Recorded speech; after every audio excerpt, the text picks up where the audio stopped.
Happy Thursday, everyone. Welcome back to the show. Our dear friend, Chaps. I'm glad to be back. Busy week for you, San Antonio. Now you're in the city. Busy week. Gonna do some more stuff today. I'm looking forward to it, but I'm ready to embrace debate. Let's go. Topic number one, Nicklaus's, is that right? Nicklaus's? Yeah, Nicklaus. Or Nicklaus? Jack Nicklaus? Yeah, Nicklaus. Jack Nicklaus. His son. Grandson, yesterday during the par 3 portion of the Masters, which is just supposed to be fun, you know, but he hit a hole-in-one. Then Jack Nicklaus went back and said that Green Jackets aside, that was arguably the best day for him on the course ever of all time. So, is this his grandson's best day ever? That was a really shitty intro. His grandson's best day ever? Yeah. I would say no. The young man has probably in the last year and a half, at least 19 months, experienced the first time that he could rub one out to completion. I think that he would say that that is the best day of his life, young life, thus far. Hitting a hole-in-one during the par 3 tournament at the Masters is an incredible accomplishment, but not even close to the best day. He's gonna have sex eventually. He's probably gonna maybe finger bang somebody at some point, so I think those will be better days. Preferably at a ballpark. Yeah, so I can get page views. Just for shits and giggles. No, I think that it was the best day of his life, and I don't think that any other day will top that. I'll tell you that being present to the day that the Packers beat the Steelers in Super Bowl 45 was the best day of my life, and I'm not even going to pretend to think that if I ever have children that the day my child is born is going to be the best day of my life, because people that say that are liars. So yeah, he's topped at a very young age. He's made his grandfather proud, and what more could you ask for? I mean, in all actuality, it's probably the best day of his sports life at that moment. I don't imagine it gets like better. You think that having a baby is better than that?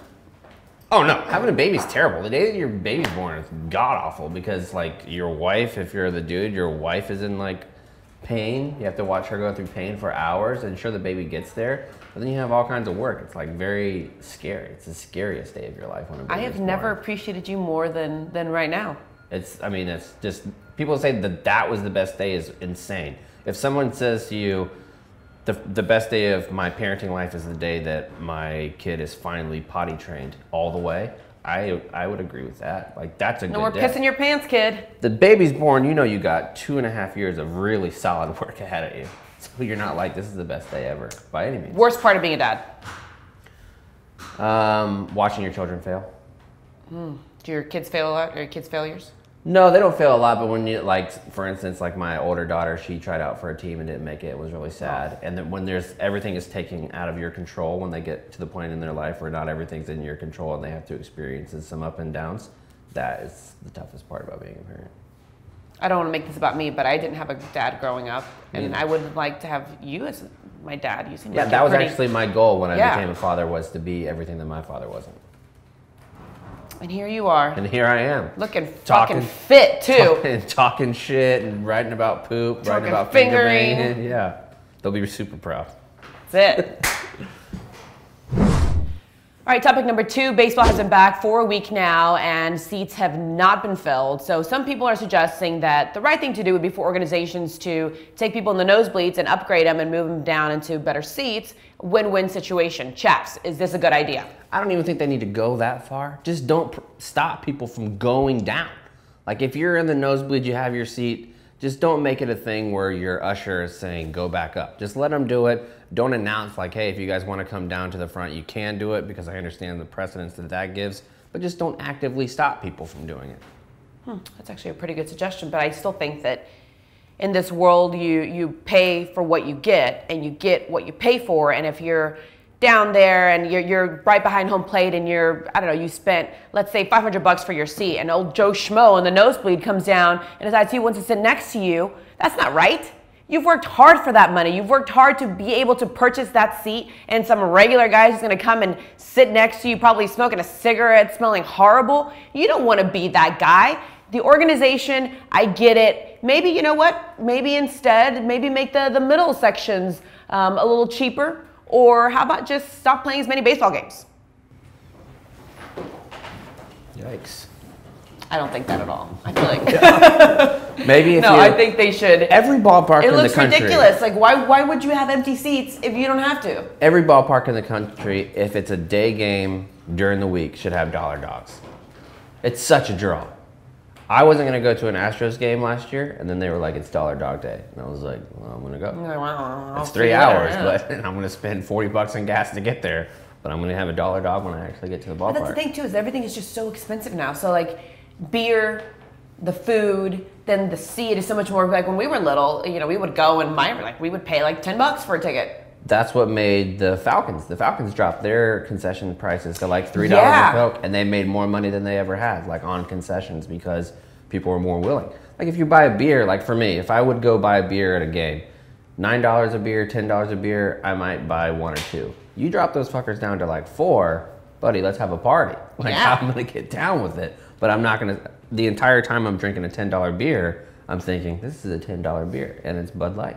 It should not be $10. And that's true too of, the same with tickets, like make them a little bit cheaper, and maybe more people will buy them. I like the idea. Like the bleacher seats are still so expensive. Even like at Yankee Stadium, bleacher seats are so expensive. So you just want to go and say you're not even like a diehard Yankee fan. So you're just like a recreational, you know, baseball fan, and you want to go. You're not going to drop $150 for a bleacher seat. No, and the Jags are being smart. They are doing flux pricing.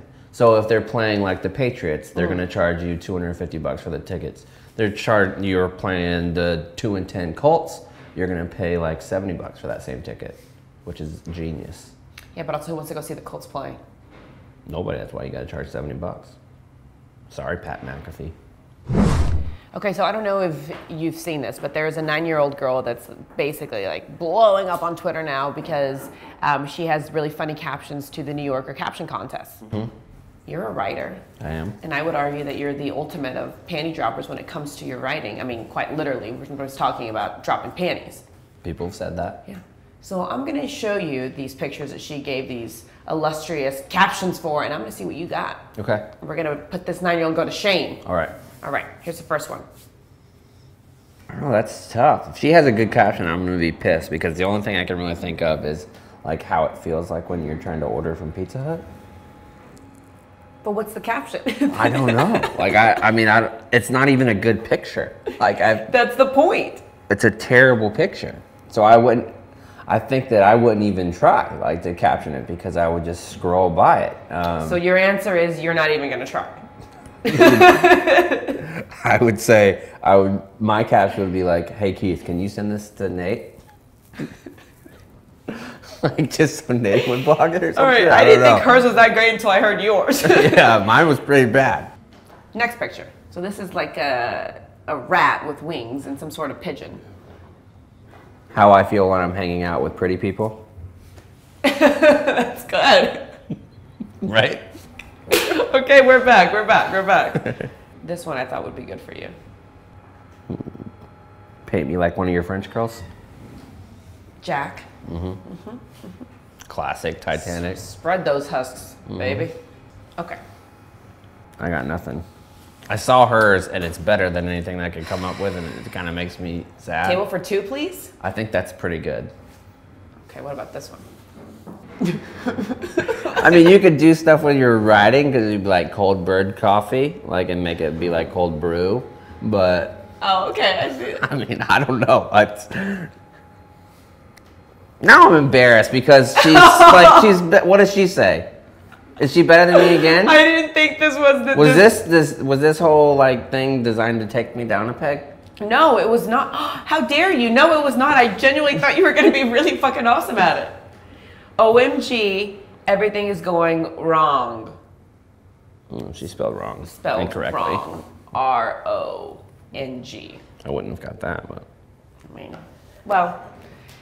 You're not smarter than a 9-year-old, but no. You can spell better than a 9-year-old, and I think that's sometimes that's something. Yeah. See, now I'm gonna feel bad about myself for today. Way to go, Liz. All right, well, Chaps won't be back for another episode of Spinzone because he's now mad at me, and I've made him look like an idiot, which was not the intent. Intent, doesn't that count for something? No. No. Okay. All right. See you tomorrow.